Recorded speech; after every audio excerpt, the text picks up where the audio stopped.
dalam ilmu sosial itu kita harus siap nggak tahu. Manusia itu makhluk yang paling nggak jelas. Sekarang soleh, suatu saat bisa saja nggak soleh. Yang sedang nggak soleh, suatu saat soleh. Sesuatu yang mungkin rubah kok kamu fanatik gimana? Coba kita tahu dulu, Wahsy itu pembunuh Hamzah, akhirnya mati mukmin ya. Padahal orang yang sangat dibenci Rasulullah karena membunuh Sayyid siapa? Hamzah. Sa'labah yang tukang itikaf di masjid, akhirnya su'ul. Kita tidak pernah. Nah kalau nggak pernah tahu ya tidak usah terlalu fanatik. Kayak jenengan seneng saya itu ya saya tidak tahu sampai kapan. Saya seneng sampai kapan ya. Kayak suami istri. Pas nikah harmonis 9 mati sampai kapan berarti. Yang jelas paling awet itu pasangan jelek itu pastinya awet. Makanya jadi guyonan. Pasangan itu jangan baik-baik ya awet kalau jelek. Ternyata maksudnya cantik sama enggak. Itu suatu saat pasti jadi jelek. Yang jelek sama jelek pasti jelek terus. Makanya jadi guyonan.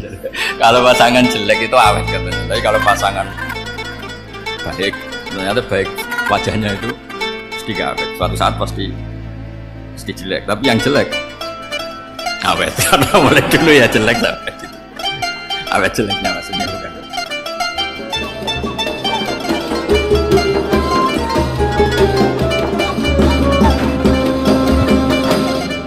Sebab itu semua ulama berkewajiban menerangkan nasa mansuh. Sampai Sayyidina Ali suatu saat ada mubalek atau ustadz itu ngajar di masjid, ditanya, kamu tahu nasa mansuh enggak? Enggak tahu. Kata Sayyidina Ali, berhenti jadi mubalek, lisensinya dicopot.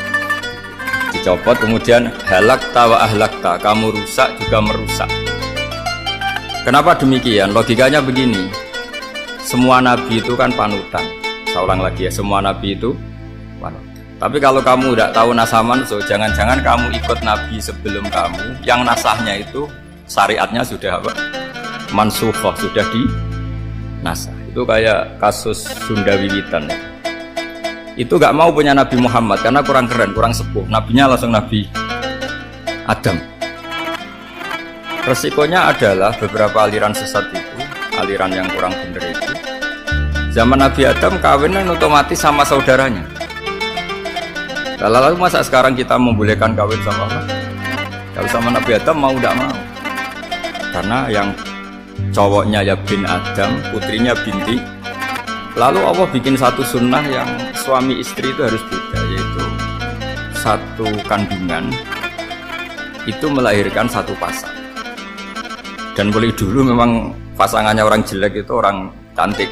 Makanya agak sial itu yang perempuan-perempuan itu memang boleh dulu gitu. Kalau cantik itu kesunatannya dapat jelek gitu. Nanti sama-sama masuk surga karena yang cowoknya ibadahnya syukur, yang ceweknya sabar ya, itu nanti sama-sama. Nah kebetulan si Qabil itu ganteng sekali Qabil. Berpasangan dengan Labuda itu jelek gembrot, pokoknya tidak cantik. Enggak lah, kebalik. Qabil itu berpasangan sama Iklimah. Jadi Qabil ganteng, punya adik kandung namanya Iklimah itu cantik sekali. Yang Habil itu rapati apa? Berarti yang Habil apa? Ya rapati ganteng, berbarengan dengan Labuda juga rapati cantik. Nah karena tadi ya berarti Qabil bareng siapa? Iklimah, Habil, Labuda. Maka untuk kawin ini nggak boleh satu kandungan. Jadi dulu karena nggak ada perbedaan ibu bapak, mau tidak mau beda, yang penting beda. Itu akhirnya apa? Qabil dapat Labuda, yang Habil dapat Iklimah karena beda kandungan. Itu sudah gitu. Akhirnya kan nggak terima si Qabil, masa orang ganteng dapat orang jelek. Jadi mulai dulu itu maunya orang ganteng ya dapat orang cantik, nggak terima. Tapi Allah ngatur seperti itu. Akhirnya terjadi percekcokan. Nah, dulu itu semuanya itu religi, sehingga ukuran percekcokannya masih religi, yaitu ya gini saja, kita ngadakan kurban yang diterima itu ya menang. Ya ternyata dalam kompetisi itu yang menang siapa? Habil. Akhirnya Habil jadi menikahi siapa? Itu. Kalau sekarang kompetisinya kan siapa paling kaya yang menang, lebih gampang. Nah kemudian bayangkan misalnya, ya saya ini menerangkan nasa mansuh. Anda kita semua sering ngomong, sering berkoar-koar, sering menyarankan atau mewajibkan para nabi itu panutan dalam semua perilakunya. Ternyata ada beberapa perilaku yang sudah dinasah atau dihapus ketentuannya oleh syariatnya Rasulullah Shallallahu Alaihi Wasallam. Maka mengenali nasah mansuh itu keharusan dalam ulumul Quran, ya. Makanya Allah mengatakan apa? Manansah min ayatin aw nunsiha pasti na'ti bi khairin minha. Jadi saya nerangkan nasah mansuh itu dua sesi. Satu sesi antar nabi, dua di internal syariatnya apa? Sekali saja hari ini tok, sudah setelah itu anggap pinter. Kalau jangan tanya lagi. Nah, ada beberapa lagi syariat yang masalah metode. Dulu Nabi Nuh itu dibolehkan oleh Allah saking mangkelnya sama orang kafir. Saya ulang lagi, orang kafir itu kan biadab sekali, nempat buminya Allah, makan rezekinya Allah, kemudian mengkafirkan Allah. Pikirannya Nabi Nuh, orang biadab gini nggak layak hidup, itu pikirannya Nabi Nuh. Kalau dia pakai militer, nggak punya militer, ya pakai langit akhirnya. Pakai kekuatan langit, beliau berdoa, Rabbi la tazar alal ardi minal kafirina daya innaka intazarhum yudillu ibadaka wala yaridu illa fajirong kafar. Ya Allah, mereka ini orang-orang kafir, padahal pakai bumi engkau, pakai rezeki engkau, matikan semua saja, jangan sisakan satu pun. Karena kalau masih sisa, nanti anak turunnya ya gitu, gennya gendo ya pasti melahirkan gen wala yaridu illa fajirong kafar. Kalau kamu sisakan pasti melahirkan generasi gendo lagi kafir. Dituruti sama Allah. Kecuali orang 80 yang ikut Nabi Nuh. Nah, orang 80 yang ikut Nabi Nuh ini selamat karena iman. Maka generasi yang sekarang ini termasuk saya semua ini semuanya turunan orang iman. Maka kita ini punya dua status. Satu, Allah kadang manggil kita ya Bani Adam karena faktanya kita turunan Nabi apa? Adam. Panggilan kedua adalah Zurriyataman Hamalna Ma'nuh. Orang-orang sekarang itu pasti turunan orang yang ikut perahunya Nabi Nuh. Jadi nasab kita ini sudah steril, sudah tidak ada nasab lewat kafir karena yang kafir sudah habis. Semua orang sekarang itu turunan Nabi Nuh, yaitu disebut apa? Zurriyataman Hamalna. Yaitu sekitar orang 80. Nah, oleh Allah Subhanahu wa taala syariat seperti ini pernah dituruti, yaitu akhirnya mereka mati semua kecuali orang 80 yang mukmin. Tapi uniknya Allah apa? Era Rasulullah Shallallahu Alaihi Wasallam, Nabi kita Nabi Muhammad itu diutus rahmatan lil alamin. Ketika Nabi didustakan, diusir, disakiti, malaikat gunung, beberapa malaikat sing ahli adab spesial eksekutor lah kira-kira gitu. Muhammad, kamu bilang saja ke saya, kalau kamu ingin orang-orang Mekah Bujal CS saya hancurkan. Tapi apa kata Nabi? Saya berharap kalau mereka belum iman, anak cucunya iman. Karena bagaimanapun sperma ya atau calon bayi atau calon keturunan itu kan ada fi aslabir rijal atau fi zuhurir rijal. Jadi kalau dalam ilmu agama itu gen manusia itu disimpan di apa zuhurir rijal apa di punggung lelaki, nanti dipindah ke arhamin nisa. Logikanya gini, ini dengerin ya, logikanya gini, misalnya Abu Jahal itu di situ ada orang namanya Ikrimah, itu anaknya Abu Jahal, itu orang mukmin, akhirnya ya jadi orang alim. Abu Lahab itu di rahimnya di apa punggungnya ada perempuan namanya Darroh, akhirnya juga orang apa mukminah. Saya berikan contoh, Khalid bin Walid itu anaknya Walid itu musuh besarnya Rasulullah, tapi di punggungnya ada orang bernama Khalid. Ini dengerin.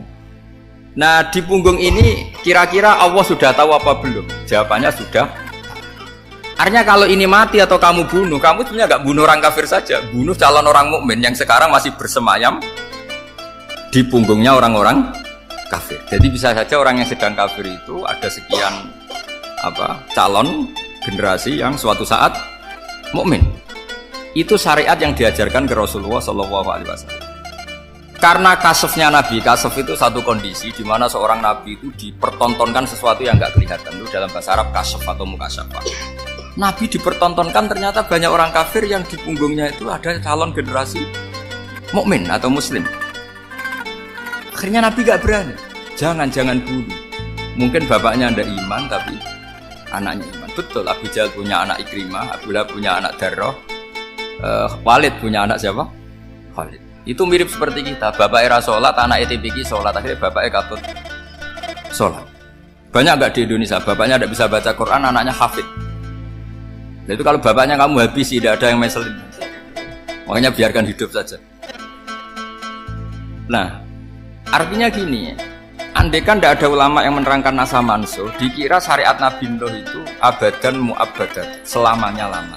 Sehingga main teror sama orang kafir sah berdasar Nabi Nuh. Padahal kita sudah ganti Nabi, yaitu syariatnya Rasulullah SAW. Masyhur itu ketika Nabi ngendikan, saya tidak minta mereka dihukum, tapi ya Allah saya minta Allah mahdi qaumi fa innahum la ya'lamun. Mereka kafir itu karena tidak. Sehingga ada periode. Loh, kalau perang itu beda, perang itu konteksnya duel, itu tidak harus sama Abu Jahal, Abu Lahab. Ada penjahat mau bunuh kamu wajib perang nggak? Wajib. Penjahatnya meskipun muslim apa harus kafir? Meskipun muslim. Maka kata ulama fikih, sebetulnya perang duel itu bukan syariat muslim sama kafir toh. Masih muslim sama muslim, misalnya ada orang mau merkosa istri kamu, terus dia pamit gini, saya muslim loh, beri hak loh. Nggak bisa. Saya penjahat loh, muslim, jadi kamu nggak boleh merangin saya, ngelawan saya kan muslim. Nggak bisa, tetap harus dilawan. Makanya kata ulama-ulama fikih, pertarungan sama musuh itu tidak harus sama orang kafir. Orang muslim pun yang mengganggu kehormatan kita, misalnya mau merkosa istri Anda, itu harus dilawan. Makanya Nabi ngendikan, mangkutila duna mali fahuwa syahid, mangkutila duna harimi fahuwa syahid. Orang yang mati karena membela kehormatan keluarganya atau hartanya, maka dia mati syahid. Dan penjahat yang mati ini muhaddarun damu, diabaikan sehingga nggak kena kisos, membunuhnya nggak kena. Misalnya ada penjahat mau bunuh kamu duel menang, kamu nggak kena kisos karena ini muhaddarun damu, diabaikan kehormatan. Padahal dia muslim, apa? Muslim. Ini perlu. Jadi ini mengaji ini agak jelimet, tapi gampang. Kan kalau paham nggak paham selesai, jadi yang nggak baca selesai. Sehingga kalau nggak ada nasa mansuh, maka orang selalu berpikir, pokoknya yang penting ikut Nabi. Nah itu bahayanya kalau Anda tidak tahu detail, jangan-jangan syariat yang kamu ikuti itu syariat yang sudah berstatus mansukhoh, telah dicabut. Dan itu banyak. Makanya kata Sayyidina Ali ketika ada orang ngajar nggak tahu nasa mansuh, halakta wa ahlakta, kamu rusak dan merusak orang. Seperti tadi pernah ada kawin itu satu turunan, yaitu era Nabi Adam. Masa kita sekarang kawin sama satu turunan, kan nggak mungkin, ya kan? Pernah ada membumi hapuskan orang kafir, yaitu syariatnya Nabi Nuh. Itu dihapus oleh syariatnya Nabi Ibrahim dulu, yaitu Nabi Ibrahim menghentikan apa? Faman tabi'ani fa innahu minni wa man asoni fa innaka ghafurur rahim. Ya, kalau orang ikut saya ya Allah ya pasti golongan saya. Kalau yang masih maksiat, masih balelo, saya berharap engkau ampuni. Hanya banyak orang kafir tobat. Coba era Rasulullah itu semua orang kafir Mekah itu kafir. Nabi belum wafat, itu sudah ada 114.000 mukmin semua. Jadi Nabi menangi mayoritas orang menjadi mukmin dari mayoritas kafir. Itu disebut waro'aitan nasa yadkhuluna fi dinillahi afwaj. Andai kan Nabi Muhammad pakai syariatnya Nabi Nuh, bisa nggak mengislamkan orang sebanyak itu? Nggak bisa kan? Maka ini penting mengenali nasa mansuh. Jadi periode cara wong Jawa maksud no tuntas, Robila Tadar itu pasot tuntas itu menghabisi itu habis di periode Nabi siapa? Nuh. Syariat itu sudah nggak dipakai lagi. Yang dipakai apa? Faman tabi'ani fa innahu minni wa man asoni fa innaka ghafurur rahim. Lah Nabi Muhammad ini nabi yang kena khitab anit tabi' millata Ibrahim hanif. Jadi masternya Nabi Muhammad itu mentornya Nabi Ibrahim. Sehingga syariatnya ya faman tabi'ani fa innahu minni wa man asoni fa innaka ghafurur rahim. Tidak syariat Rabbila tadzar alal ardi minal kafirina day. Jelas ya. Jadi mengenali nasa mansuh itu penting sekali, karena kalau enggak Anda halakta wa ahlakta, kamu merusak diri kamu sendiri juga merusak orang lain, karena menfatwakan hukum yang sebetulnya sudah berstatus mansukh hanya berdasar itu kan syariatnya nabi-nabi dulu. Syariat yang apa? Syariat yang nggak pernah terhapus hanya satu, usuluddin, yaitu tauhid, itu sama. Tapi kalau syariat itu beda-beda, atau furu'iyah itu beda-beda. Itu tadi saya beri contoh era Nabi dulu kalau ada pakaian najis dipotong, dibuang. Era Nabi Muhammad orang kafir dihabisi oleh langit. Era Nabi Muhammad nggak boleh, bahkan didoakan Allahumma hdi qaumi fa innahum la ya'lamun. Di Qur'annya apa? Wa in ahadum minal musyrikin astajaraka fa'jirhu hatta yasma'a kalam Allah summa ablihu ma'mana. Jadi kalau ada orang kafir nggak boleh main dihabisin, mereka beri peluang untuk mengkaji kitab Allah hatta yasma'a kalam Allah. Kalau mereka sudah berpeluang ngaji, harus summa ablihu ma'mana, harus dijamin keamanan. Ya, karena apa? Dzalika bi annahum qaumul la ya'lamun. Bagaimanapun mereka memang karena tidak tahu. Nah, kenapa tidak tahu? Enggak. Karena tadi mereka tertutup oleh kultur yang beratus-ratus tahun. Mbah-mbahnya mereka menyembah batu, menyembah berhala. Ya tahunya itu ya Tuhan. Bagaimana Anda bisa menjelaskan sesuatu yang sudah beratus-ratus tahun, kan tidak gampang. Maka ada periode dimaklumi, apa? Kalau era sampean kan, mosok waktu disembah saking gobloknya orang, kamu lahir kan sudah nyembah Allah, tidak nyembah batu. Bayangkan kalau kamu jadi mereka. Wong perut kamu saja disuruh makan pizza sakit kok, karena saking lamanya makan sambal kan. Kamu bilang perempuan Indonesia saja cantik kok, saking lamanya jadi orang Indonesia. Padahal orang Indonesia tanyakan orang Eropa, cantiknya di mana? Kamu lahir di Afrika, bilang orang Afrika itu cantik, tanyakan orang Eropa, cantiknya di mana, hitam gitu kok. Jadi orang itu pasti terkooptasi oleh sekelilingnya. Orang Afrika akan bilang wanita Afrika itu cantik. Coba tanyakan orang Eropa, cantik apa enggak? Belas. Orang Eropa yang kulitnya gitu kata orang Eropa indah, kata sampean. Koyo anaknya kebo katanya kuda dia. Jadi orang itu akan terkooptasi oleh sekeliling. Bayangkan kalau semua orang nyembah berhala terus kamu ndak, alasan kamu apa? Kan menentang mayoritas. Dan itu berat. Maka dimaklumi oleh Allah, dzalika bi annahum qaumul la ya'lamun. Dia menang panjenengan. Nah, pemakluman ini yang mulai sekarang terkikis. Orang main pukul saja enggak mau ngaji. Enggak mau ngaji Quran secara kafah. Jadi fatwanya Islam kafah tapi ngajinya Quran enggak kafah. Ngambil 1-2 potongan ayat dipakai dalil. Jadi Islamnya inginnya kafah tapi ngajinya Quran enggak. Nah, kalau kafah ya hafal 30 juz. Kalau mau ya, kalau mau kafah ya hafal berapa? 30. Makanya saya sering bilang, saya sering dinasihati orang karena belum tahu saya ini hafal Quran. Bapak harusnya Islam itu kafah. Kata saya ya dimulai dari konsep Islam itu kafah dulu. Apa ya hafal Quran secara kafah. Jadi ini penting saya utarakan. Bahaya sekali orang mengenali Islam tanpa mengenali nasah mansukh. Karena beberapa syariat Nabi sebelum kita itu berstatus mansukh. Terus contoh berikutnya. Ini nasah mansukh antar Nabi apa khusus internal Nabi? Antar Nabi aja nggak selesai nih sampai subuh aja nggak selesai. Contoh yang paling keren mungkin cowok semua senang. Nabi Dawud dulu istrinya berapa? 99. Nah itu kalau masih halal itu kan berarti jenengan tuh punya istri berapa? Wah itu kan ngeri betul. Punya satu aja repotnya gitu, apalagi berapa? Punya 99. Terus kamu bilang gini, ini kan syariatnya Nabi Dawud, Nabi kan bisa diikuti. Pernah ada periode di mana seperti itu boleh. Jadi makanya mau tidak mau ngenali nasah mansukh itu harus. Kalau enggak ya kamu masih berkeyakinan boleh beristri berapa? Nah ini penting saya utarakan. Makanya Sayyidina Ali itu kalau ngetes calon mubalek, kira-kira kalau kemenak dulu ininya apa? Sertifikasi apa?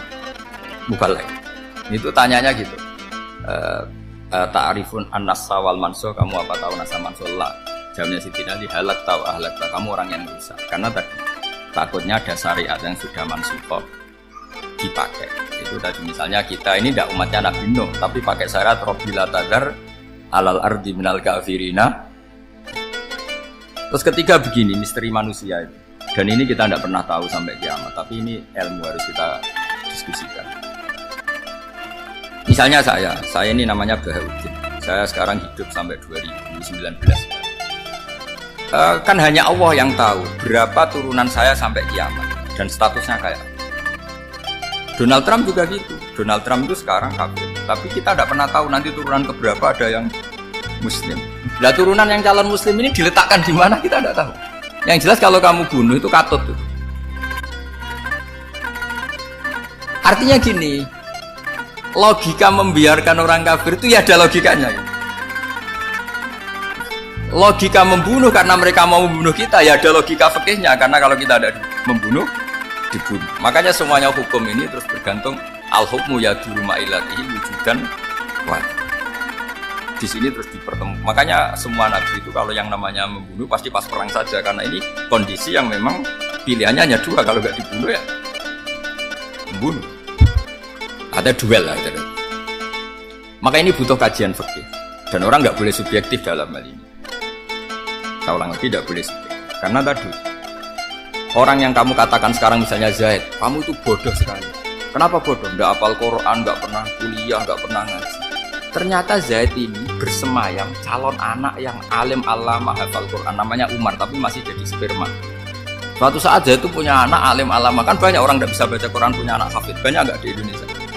Banyak nggak petani yang punya anak dekan? Petani punya anak dekan, yang dekan punya anak naik kelas saja susahnya bukan main. Banyak kan? Nah ketika dibalik nanti ada dekan punya anak goblok, yang petani punya anak dekan, pinter mana? Kita tidak pernah tahu. Makanya ini kan ya sudah, kalau nggak pernah tahu ya bilang saja wallahu alam, kan selesai. Daripada keminter keliru kan ada wallahu alam. Makanya cerita favorit guru saya Kiai Haji Maimun Zubair itu punya banaknya Kiai Zubair. Itu cerita favoritnya itu ada santri namanya Soleh. Soleh itu alim alam. Orang Madura itu cara berpikir kan kalau kiai saja alim seperti itu, apalagi bapaknya.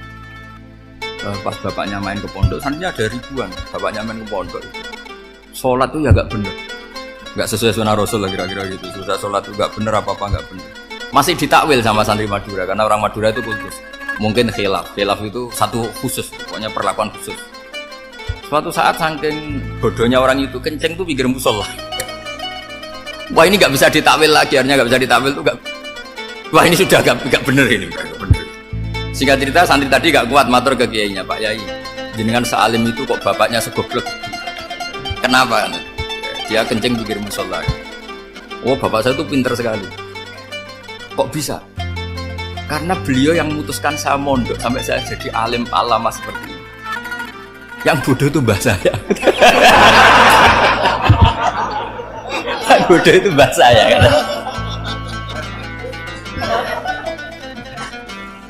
Artinya gini, sekarang misalnya Anda dekan atau Anda rektor atau Anda profesor atau Anda kiai top mubalek kondang. Anda mubalek kondang terus punya anak gobloknya bukan main, atau apalagi anaknya ketangkep KPK. Yang satu anaknya orang bodoh jadi dekan. Kalau kompetisi ini pinter mana?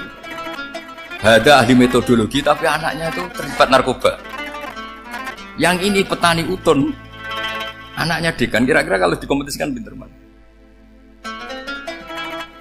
Anaknya pinter petani tadi gitu. Yang ketika petani kamu vonis bodoh gitu. Tapi siapa tahu kalau ini menyimpan calon. Paham ya? Kita tidak pernah. Makanya Quran selalu ngajari dalam ilmu sosial itu wa in adri la'allahu fitnatul lakum wa mata'un ila. Dalam ilmu sosial itu kita harus ya tidak tahu. Manusia itu makhluk yang paling gak jelas. Sekarang soleh, suatu saat saja gak soleh. Yang sedang gak soleh, suatu saat soleh. Sesuatu yang mungkin rubah kok kamu fanatik itu gimana? Nalarnya itu gimana? Coba kita tahu dulu, Wahsy itu pembunuh Hamzah, akhirnya mati mukmin ya gak? Padahal orang yang sangat dibenci Rasulullah karena membunuh Sayyid siapa? Hamzah. Sa'labah yang tukang itikaf di masjid, akhirnya su'ul. Kita gak pernah. Nah kalau nggak pernah tahu ya tidak usah terlalu fanatik. Kayak jenengan seneng saya itu ya saya tidak tahu sampai kapan ya. Saya seneng sampai kapan ya. Kayak suami istri. Pas nikah harmonis bulan madu sampai kapan berarti. Yang jelas paling awet itu pasangan jelek itu pasti nggak awet. Makanya jadi guyonan. Pasangan itu jangan baik-baik gak awet, kalau jelek itu awet. Ternyata maksudnya cantik sama ganteng. Itu suatu saat pasti jadi jelek. Yang jelek sama jelek pasti jelek terus. Makanya jadi guyonan. Kalau pasangan jelek itu awet katanya. Tapi kalau pasangan baik, ternyata baik wajahnya itu pasti gak awet. Suatu saat pasti jelek. Tapi yang jelek awet. Karena mulai dulu ya jelek sampai gitu. Awet jeleknya maksudnya bukan. Ya jelas ya. Jadi saya mohon sekali ini ilmu. Sampai ndak urusan ini bukan urusan cocok nggak cocok, tapi ilmu harus kita dengar. bahwa syariatnya para nabi itu yang sifatnya furu'iyah, tidak usuliyah, tidak tauhid itu potensi. Sehingga mengkaji nasab mansukh itu satu keharusan seorang ulama. Makanya setiap ada syariat nabi, hal hadis syariah mu'abbadah amlah, mansukhah amlah. Karena potensi itu tinggi. Kita tahu dulu semua nabi sholat menghadap apa? Baitul Maqdis. Era Rasulullah dipindah ke Ka'bah. Tapi kalau kamu katakan total Baitul Maqdis ya tidak juga. Nabi Ibrahim mulai dulu madhabnya ke Ka'bah. Tapi kalau Nabi Musa ke Baitul Maqdis. Sesuatu yang furu'iyah. Kenapa ini furu'iyah? Jawabannya sederhana. Ketika seseorang menghadap Ka'bah itu menghadap batu apa menghadap Allah? Allah. Ketika menghadap Baitul Maqdis hakikatnya menghadap Allah apa menghadap Baitul Maqdis? Allah. Maka menghadap Ka'bah itu sebenarnya masalah furu'iyah. Yang masalah usuliyah adalah inni wajjahtu wajhiya lilladzi fataras samawati wal ardh. Yang permanen adalah menghadap Allah Subhanahu wa taala. Cuma secara prosedur syariatnya secara zahir menghadap Ka'bah. Maka potensi rubah karena ternyata itu furu'iyah, untuk kiblatnya itu furu'iyah. Yang permanen adalah menghadap ke Allah Subhanahu wa taala. Ini pentingnya. Jadi terus sekarang masih antar nabi apa di internal nabi? Ini sudah mau selesai, sudah habis. Internal. Ini sudah selesai, ini sudah pas. Mohon Pak ambil. Oh. Jam ini sudah. Sampai mana tadi? Terusnya apa enggak? Sudah ya, sudah kayaknya sudah. Biar kelihatan cerdas. Sekali pertemuan sudah pinter. Berapa? Setengah jam sudah pinter. Yang internal nabi apa antar nabi? Internal ya. Sudah sekarang ke internal. Kalau internal lebih banyak lagi kan. Yang masyhur tentu masalah Baitul Maqdis. Dulu Rasulullah pernah sholat menghadap Baitul Maqdis 16 bulan. Berapa? 16 bulan. Khilaf 17. Pokoknya khilafnya hanya 16 dan 17. Kalau ada bilang 10 bulan berarti gak pernah ngaji. Khilafnya karena khilafnya itu hanya 17 sama. Akhirnya sama Allah diminta disuruh menghadap ke Ka'bah. Saya ulang lagi, itu tetap masalah antar nabi. Gini, makom itu kalau dalam bahasa Arab bukan kuburan. Kalau di Indonesia kan makomnya Sunan Bonang itu kan kuburan. Kalau makom dalam bahasa Arab itu sesuatu yang pernah dipakai singgah, itu namanya apa? Makom. Lalu Rasulullah itu pertama di Medina itu madhab Baitul Maqdis itu 16 bulan. Orang Yahudi senangnya bukan main, sampai mereka bilang Muhammad tuh gaya-gaya nantok punya agama baru, tapi kiblatnya ikut. Baguslah anak itu, masih tahu diri ya. Bagus katanya itu masih tahu. Jadi senangnya bukan main orang Yahudi, karena kiblatnya Muhammad sama dengan mereka. Ya tentu mereka jangkar Muhammad, bukan Sayyidina Muhammad atau Rasul Muhammad, karena mereka masih gak iman. Nabi itu ya agak tersiksa, karena beliau secara gen turunan Nabi Ibrahim dan kiblatnya Ibrahim itu Ka'bah. Agak tersiksa tapi sami'na wa ata'na tetap madhab ke Baitul Maqdis berapa? 16. Suatu saat Nabi Muhammad itu disuruh madhab Ka'bah. Ini dengerin. Akhirnya madhab ke Ka'bah. Apa yang terjadi? Orang Yahudi komentar gini, Muhammad itu gimana? Dia di perantauan rindu sama keluarganya, terus rindunya itu diaplikasikan jadi perilaku agama. Jadi dia madhab Ka'bah dianggap kangen. Kayak saya kan orang Rembang. Rembang itu apanya Jogja? Timurnya apa? Nggak, Jakarta itu mana Jakarta? Barat sana. Ibaratnya saya orang Jakarta, terus merantau di Jogja. Dulu kiblatnya itu menghadap ke timur, terus ketika madhab ke barat kata sampean, wah itu padunya kangen apa? Keluarga. Juga kurang ajar orang Yahudi. Jadi orang Yahudi itu memang paling pinter bully. Makanya kalau sampean tukang bully itu ya agak-agak, ya enggak. Saya tidak ngomong agak ya, pokoknya agak-agak. Ya. Pinter bully orang Yahudi. Makanya nggak ada orang debat sepinter orang Yahudi. Yang bisa ngalahkan hanya Tuhan itu. Orang Yahudi yang bisa ngalahkan hanya Tuhan. Sayyidina Ali orang paling terkenal cerdas. Itu kalau sama orang Yahudi itu pusing. Karena ya, apa logikanya itu? Saya beri sekian contoh. Ada orang Yahudi tanya gini, Muhammad, kalau kambing mati itu yang bunuh siapa? Ya Allah, mati langsung. Agama kamu itu aneh, yang langsung sentuhan Allah haram, tapi yang lewat tangan-tangan jahil manusia malah halal. Harusnya itu yang halal kan orisinil, langsung Allah yang minum. Jadi uteknya itu aneh, dari cara berpikir itu aneh. Nah cara sampean nih kan, nak halal pangan kue, tapi Nabi kan nggak boleh bertutur kata kasar gitu. Kalau yang jadi nabi saya untalan ngono kan gitu. Tapi nabi kan nggak boleh kasar. Jadi nabi itu problem karena nggak boleh apa? Kasar. Kalau kita kan gampang, wis nak halal untalan kan selesai apa? Tapi nabi nggak boleh kasar gitu. Jadi enak jadi nggak nabi ya sampean itu kan enak. Mau keliru ya pantas, mau apa saja apa. Karena kan nggak panutan. Kalau nabi nggak bisa. Meluruskan kebenaran itu harus tetap sesuai akhlak. Ya jadi agak kerepotan. Makanya punya Umar alhamdulillah ada yang nggak perlu aturan gitu. Jadi enak. Jadi ya itu memang aturannya harus itu. Coba Nabi itu perang tapi nggak boleh bunuh. Kayak apa susah? Beliau jadi sasaran tembak tapi nggak boleh bunuh. Kalau sahabat kan enak, duel, merilah, santai, satar. Kalau Nabi nggak boleh. Makanya Nabi meskipun ikut perang terus gak ada sejarah orang yang dibunuh. Hanya satu peristiwa itu pun dibaca orang kafir, ditangkis Nabi, pedangnya kembali ke dia mati. Tapi gak ada yang Nabi. Karena Nabi kalau pembunuh nanti itu terus kayak pendekar kan susah juga punya Nabi kok. Habis perang saya Nabi tanya, Muhammad habis serang berapa? 1000. Ya repot juga punya Nabi mantan apa? Pembunuh meskipun yang dibunuh orang kafir, tapi kan kayak apa? Fitrah manusia itu akan menolak kepemimpinan orang yang gitulah pokoknya gak bisa diterangkan. Makanya Nabi itu gak pernah bunuh. Di situ kayak apa musuhnya tapi gak pernah bunuh. Untungnya di sekeliling orang-orang yang tadi. Jangan bilang tuh suka bunuh ya. Pokoknya perang gitu ya. Perang dengan bunuh itu beda loh. Kalau perang itu fair apa? Sampai mana tadi? Nabi Ibrahim ya. Makom tadi saya ulang lagi. Nabi Muhammad menghadap ke Baitul Maqdis itu hanya Allah nuruti. Ini loh Nabi betul. Tahu betul bahwa di antara syariat adalah Baitul Maqdis karena semua nabi pernah berkiblat Baitul Maqdis. Tapi nabi ketika menghadap ke Ka'bah, nabi juga dibilangin sama Allah. Ini loh syariat yang benar karena Ka'bah juga kiblat sing aktaku, lebih tua ketimbang Baitul Maqdis. Maka disebut Ka'bah Atiqah. Ilal Baitil Atiq. Kalau Quran bahasakan Ka'bah apa? Wal yatawafu bil Baitil Atiq. Atiq itu tua sekali. Sudah. Ketika berstatus tua itu orang Yahudi seneng mergo roh kelirune Muhammad. Mereka nantang, Muhammad ayo debat terbuka. Nabi rawuh. Bagaimana Anda bilang Ka'bah itu kiblat tertua? Wong Ka'bah itu pertama yang menghadap sana itu ya kamu. Semua nabi menghadapnya ke Baitul Maqdis.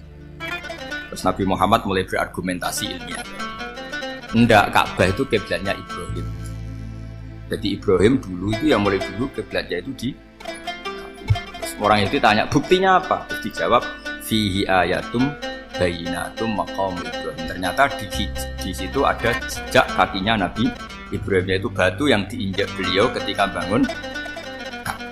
Itu argumentasi ilmu.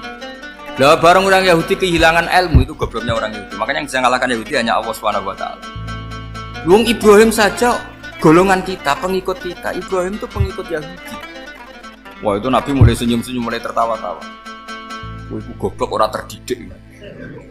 Karena itu ibaratnya kayak kamu bilang Soekarno itu pengagum Puan Maharani. Kira-kira seperti itu. Soekarno itu pengikut Puan. Karena Yahuda itu Yahuda bin Yakub bin Ishak bin Ibrahim. Saya ulang lagi ya, nasabnya Yahudi ya Pak. Yahuda bin Yakub bin Ishak bin Ibrahim. Jadi Ibrahim itu mbah keempat dari Yahuda. Tapi karena mereka kalah debat, Ibrahim itu pengikut Yahudi. Itu sama dengan bilang apa? Soekarno itu pengikut Puan Maharani. Itu kan jadi aneh. Atau Gus Dur pengikut Mbak Yeni, atau Basim Asari pengikut Mbak Yeni, itu kan aneh. Akhirnya sama Allah diingatkan. Makanya ada ayat ha antum haula hajatum fi ma lakum bi ilm falimatu hajuna fi ma laysa lakum bi ilm. Perjanjian debat ini semuanya harus ilmiah. Tapi kenapa perdebatan Anda malah ndak ilmiah? Karena orang Yahudi iftatuhu, malu semua. Wah, semuanya Muhammad. Itu satu-satunya kekalahan orang Yahudi. Tapi ayat-ayat seperti ini itu gak populer. Ayat ha antum haula'i hajastum fi ma lakum bi ilm falimatu hajuna fi ma laysa lakum bi. Jadi Islam, betapa hebatnya Islam. Kalau debat harus ilmiah. Dan Kanjeng Nabi menantang, ini perjanjian kita debat ini ilmiah. Kenapa sekarang jadi tidak ilmiah? Yaitu kamu mengatakan Ibrahim itu pengikut Yahudi, padahal Ibrahim dengan Yahudi itu dulu Ibrahim. Ya semat kalah mat, tapi tetap ra Islam. Tapi nah, Makanya terus Ka'bah dibuktikan ketuaannya lewat apa? Fihi ayatum bayyinatum maqamu Ibrahim. Itu bukan makom kuburan. Karena makamnya Nabi Ibrahim tetap Hebron, temudi Palestina. Kira-kira itu Palestina. Jare Israel yo ning Israel, mbah menang di. Jare ning Israel yo ning Israel, jare Palestina ning. Saya pernah ziarah ke sana di Hebron. Di makamnya Nabi siapa? Hebron. Jadi jelas ya, jadi nasa mansur itu ketentuan yang dikehendaki Allah Subhanahu wa taala untuk menguji loyalitas manusia, menanggalkan semua akal. Makanya saya mohon sekali siapapun yang ngaji saya dimanapun, sekali-kali manusia itu harus menanggalkan akal. Sekali Anda pakai akal, maka Anda akan ingkar dengan nasa mansur. Nasa mansur itu hukum yang direvisi, yang dibatalkan. Makanya orang Yahudi lagi-lagi pinternya orang Yahudi. Provokasi orang-orang yang Islamnya belum kuat, diprovokasi gini. Unzuru ila Muhammadin tahayyara fi din yukhillu yawman wa yuharrimu. Lihat itu Muhammad, dia kebingungan cara beragama. Kadang bilang A, besok bilang B. Jadi nasa mansub dianggap satu bentuk kebingungan. Gak kurang ajar tuh. Wah, akhirnya sebagian orang yang murtad. Makanya nasa mansub itu satu peristiwa yang menjadikan banyak orang murtad. Karena diprovokasi orang Yahudi bahwa itu bentuk kebingungan Muhammad. Akhirnya terus saya qulu sufa minan nasi ma wallahum al-qiblati mulati kanu. Kelirunya orang Yahudi adalah ternyata nasa mansuh yang dipilih Rasulullah itu semuanya ada di Taurat dan Injil. Termasuk di Taurat dan Injil disifati dan Nabi yusolli ilal qiblatin, bahwa Nabi ini akan bersolat dengan dua kiblat. Makanya tetap ditantang. Qul fa'tu bit Taurati fatluha in kuntum shadiqin. Kalau kamu tidak percaya bahwa saya ini orisinil, ayo bareng-bareng mengkaji Taurat. Tapi mereka tidak siap mengkaji Taurat. Karena Taurat semuanya mendukung Rasulullah Muhammad SAW. Fatluha in kuntum shadiqin. Makanya ini penting sekali ngaji. Jadi perdebatan itu macam-macam. Dan itu pinternya orang Yahudi. Unzuru ila Muhammadin tahayyara fi dini yukhillu yawman wa yuharrimu. Ini penting sana. Makanya nasa mansub itu ya. Itu Imam Malik kalau mencontohkan ke Imam Syafi'i. Saya berisikan contoh fikih. Ini saya melanggar waktu. Ini sudah. Saya yang tidak mengesahkan diri saya. Ya misalnya ini ya, ini kertas saya bawa ya, ini kertas saya bawa. Terus ini tak kasih uang misalnya, uang 100.000. Atau kalau contoh Imam Syafi'i dulu dididik Imam Malik begini. Ya Syafi'i, kalau kamu punya dua budak, dua pembantu, kalau dulu kan masih ada budak, dua pembantu lah. Ya. Seneng mana, yang cerdas sama yang goblok? Seneng yang cerdas. Kalau yang nurut sama yang bantahan, seneng yang nurut. Nah, yang nurut itu yang goblok. Makanya tinggal dibalik saja. Kamu tak beda ya. Seneng mana punya istri yang cerdas apa yang goblok? Coba jawab. Atau ibu-ibu, mbak-mbak ini, seneng mana punya suami yang cerdas atau yang goblok? Kalau cerdas gak bisa diakali, tapi goblok nurut tapi ya kadang sini-sini kan dengan sini. Nah, itu kan antar manusia. Masalahnya kita menghadapi Allah Subhanahu wa taala yang semua kita pasti bodoh. Kita menghadapi Allah Subhanahu wa taala yang semuanya kita pasti bodoh. Allah jelas ngendikan wa kanal insanu zaluman jauhlah. Manusia itu banyak dolimnya. Dolim itu sifat mubalaghah. Kalau orang dolim sekali dolim, kalau sering zalim, kalau jahil biasa jahil, kalau banget jahili jahul. Bahasa Arab kan gitu memang. Ghafir, pengampun biasa. Kalau ghafur selalu mengampuni. Syakir, makanya sifatnya Allah Ta'ala ikut wazan fa'ul semua. Ghafur, syakur, atau diikutkan wazan fa'al. Kalau goblok biasa jahil, goblok banget jahal kan. Kafir biasa kafir, kalau kafir banget kafar. Ya, jadi wazan balagha itu bisa fa'al, bisa fa'ul ya. Kafirin kafar atau kafur, paham ya? Malah ngaji nahwu. Ya tapi ini memang perangkatnya ya. Ini kan perang mau tidak mau. Makanya misalnya Allah tidak suka kulla kafarin banget kafir ya pak? Paham ya? Kulla khawanin banget khianate. Kalau khain khianat biasa, kalau khawan sering khianat. Nah manusia itu kata Allah apa? Zaluman, wis banget dolime banget.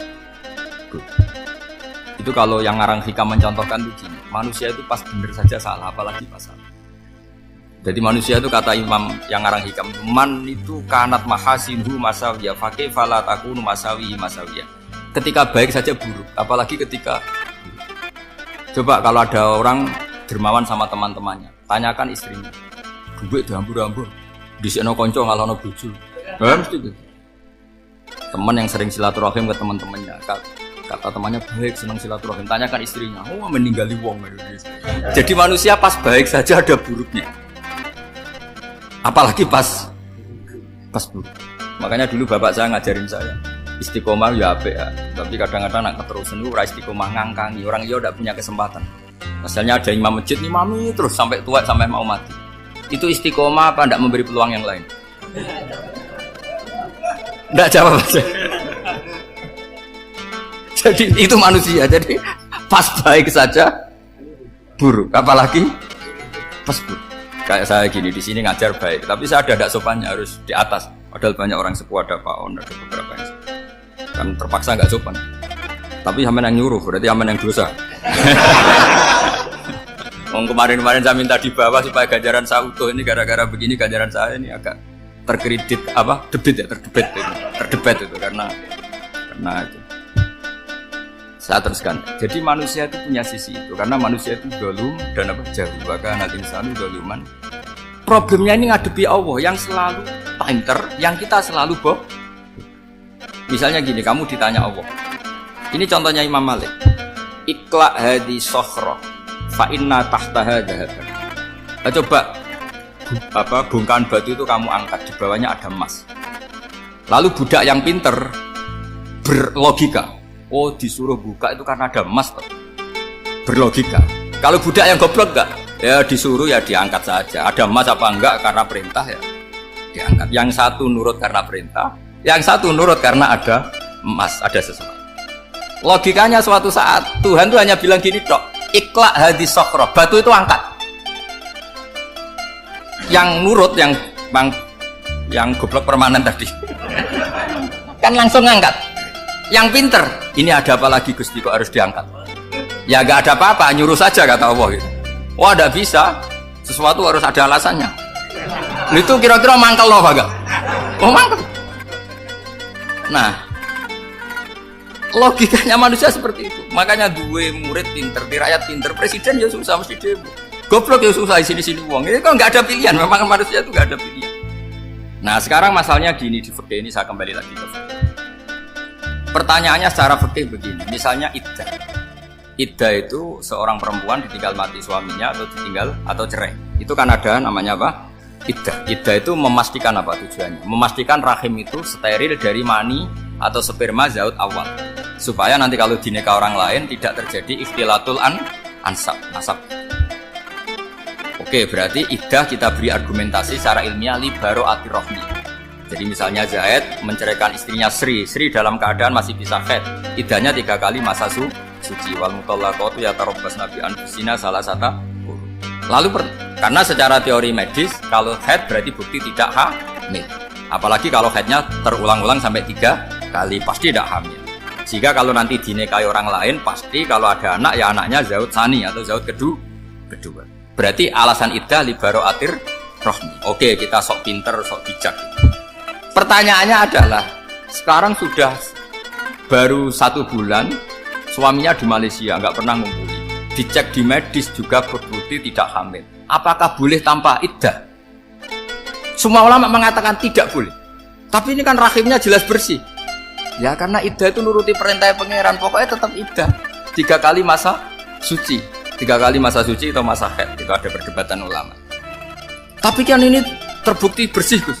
Meskipun terbukti bersih, kata Allah harus iddah 3 bulan atau berapa? Kira-kira 3 bulan, 4 bulan ya tetap harus iddah. Pemilih mana? Sok pinter Gusti, berhubung ini. Pangeran buat terang gitu. Berhubung.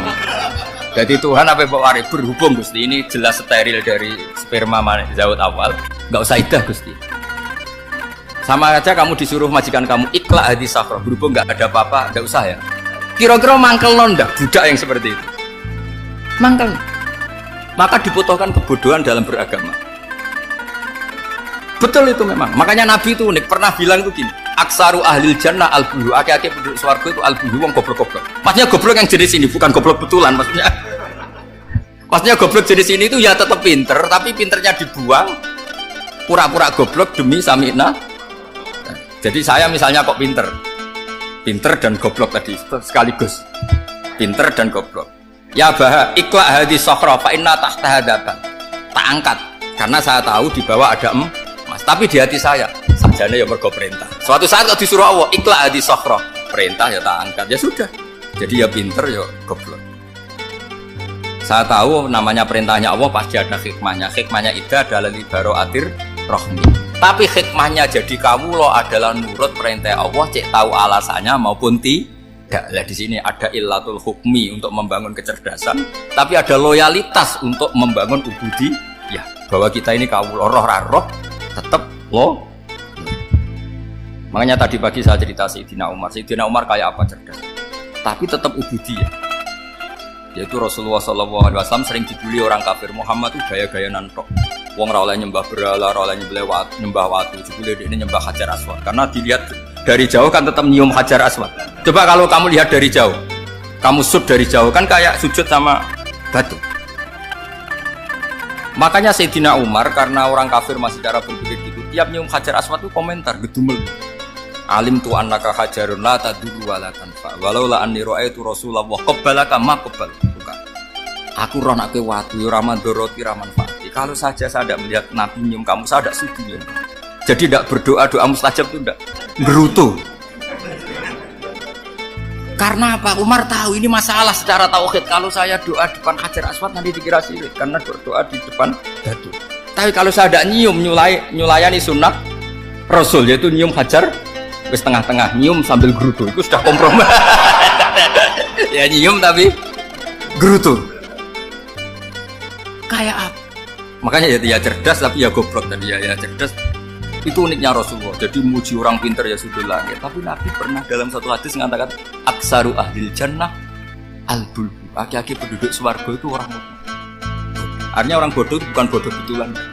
Dia meninggalkan akalnya demi loyalitas ubu. Nah, untuk menutup sesi ini terakhir betul tak tutup setelah ini selesai.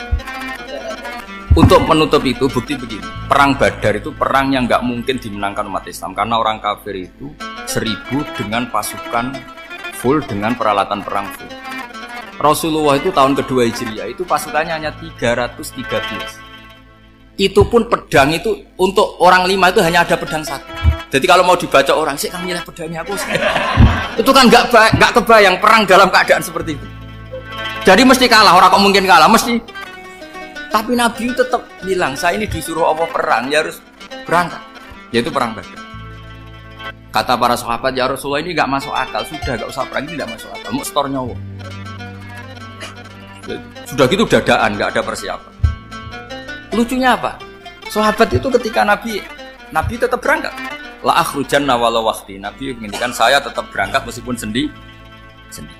Setelah Nabi berangkat sekian meter, tuh sahabat ikut semua. Kata Nabi, lah kamu kok ikut? Ya ikut saja. Kata kamu mesti kalah. Ya anggap saja setor nyawa. Demi loyalitas pada jenengan. Itu makanya nggak ada periode sebaik periode sahabat. Tapi yang gerutunya jalan. Karena gerutu ini bawaan ilmiah. Makanya kita loyal sama presiden. Tapi yang nggak cocok ya gerutunya jalan. Tapi bawaan mencintai Indonesia tetap jaga stabilitas. Itu bawaan cinta Indonesia, bukan cinta pejabatnya kadang. Gerutunya jalan, tapi bawaan loyal sama Indonesia tetap mengaku. Bawaan loyal sama Rasulullah tetap ikut perang, bawaan akal karena nggak masuk akal ya gerutu. Dan itu uniknya Quran itu mengapresiasi itu dan dianggap nggak masalah. Saya bacakan ayatnya. Kama akhrajaka rabbuka min baitika bil haqq wa inna fariqam minal mu'minina lakarihun yujadilunaka fil haqqi ba'dama tabayyana ka'annama yusaquna ilal mauti wa hum yanzurun. Peristiwa Badar ada peristiwa kamu itu keluar untuk perang. Sahabat kamu ngikuti, tapi mereka lakarihun, nggak seneng sebetulnya. Karena nggak masuk akal. Ya geremeng tapi ya derek. Yujadilunaka fil haqq, mereka mendebat kamu dalam kebenaran. Jadi ya Rasulullah wong perang kawan kalau jenengan lakoni alasane nopo? Lah kok melok? Ya saya harus ikut jenengan Nabi. Itu unik. Kalau orang sekarang mana mau, kalau nggak masuk akal nggak mau melakukan. Coba misalnya istri kamu belajarnya dikurangi, anggap saja petualangan latihan hidup di masa lalu, nggak mau. Padahal petualangan itu hal yang indah. Petualangan itu kan hal yang indah, kan nggak mau. Oh ngirit alasan. Tapi lucunya kalau dijak camping bermiskin-miskin di hutan mau. Karena karena PDW, tapi tak suami yang ngongkon. Ayolah seminggu ini kita model miskin, anggap aja petualangan masa lalu. Enggak mau. Karena pinter, apa? Coba kalau bodoh. Ya ngono ya apa-apa Mas. Tapi resikonya nak bodoh, pas kamu sakit ya dibiarin. Karena dia melihat sakit kan biasa, namanya manusia. Jadi makanya ini pilihannya susah, hidup itu maksud saya makanya ini. Jadi uniknya Quran gitu, Quran itu membolehkan psikologi manusia. Makanya Allah ngendikan kutiba alaikumul qital wa huwa kurhul. Ya saya tahu kamu tidak suka perang. Allah yang ngakui bahwa kurhul enggak apa-apa. Tapi ketidaksenangan kita harus dilawan demi mengikuti Allah dan misalnya perempuan Allah juga gitu, wa ashiruhunna bil ma'ruf. Gauli istri kamu muamalah secara baik. Kata Allah fa in karihtumuhunna fa asa an takrahu syai'a wa ja'alallahu fi khairan kasih. Mungkin ada watak yang kamu tidak suka, tapi di situ ada kebaikan. Allah ngaku yang namanya suami mesti ada watak yang nggak suka dari istri.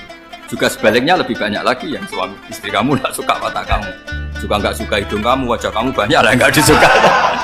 Tapi demi kestabilan negara suami istri ini, mereka loyal. Justru itu bagus. Maka jagalah ilmu, juga jagalah loyalitas. Itu yang perlu saya utarakan. Jadi makanya agama ini dibangun dua. Satu kecerdasan hikmah, yaitu ya al-hukmu ya duru ma'ilati wujudan wa adaman. Tapi juga ada ubudiyah, bahwa agama ini milik Allah. Maka sami'na wa ata'na. Karena begini logikanya, saya ulang lagi masalah batu. Iqla hadis sokhro fa inna tahta hadab. Terus saya angkat, pembantu saya ngangkat. Dia saya gaji atas nama apa? Nurut kan? Atas nama menemukan emas apa atas nama nurut? Nurut, karena emas itu juga penemuan saya, milik saya. Ngangkat batu yang nggak ada emasnya juga atas nama nurut. Jadi rapot yang saya berikan ke pembantu saya itu tentang nurut dan tidak nurut. Saya kan tidak peduli dengan cerdas dan tidak cerdas. Itu kan tidak sesuatu yang menguntungkan saya. Nah Allah juga gitu. Kecerdasan kamu, pinter kamu itu tidak menguntungkan Allah Subhanahu wa Ta'ala. Karena Allah itu tidak butuh pinter kamu, cerdas kamu. Allah hanya butuh mental ubudiyah kamu. Makanya Allah mensifati nabinya hanya subhanalladzi asra bi abdihi, karena status tertinggi manusia adalah sifat kehambaan. Makanya ya Tuhan nafsul mutmainnah irji'i ila rabbiki radiyatan mardiyah fadkhuli fi ibadi. Berstatuslah sebagai hamba baru wadkhuli. Nah kalau kamu berstatus hamba ya harus baik, enggak usah akan bantah. Coba kalau kamu rasional, ya Allah kenapa bikin surga nanti-nanti? Kau kan bikin sekarang, ngapain repot-repot nanti? Jadi kacau semua agama. Makanya yang perlu didahulukan adalah status ya Tuhan nafsul mutmainnah irji'i ila rabbiki radiyatan mardiyah fadkhuli fi ibadi. Masuklah berstatus sebagai hamba saya. Khasnya hamba tadi ya cerdas, karena semua yang diperintahkan Allah pasti ada hikmahnya. Tapi kecerdasan ini kadang kita tinggalkan demi loyalitas ubudiyah. Oke, saya kira demikian. Assalamualaikum warahmatullahi wabarakatuh.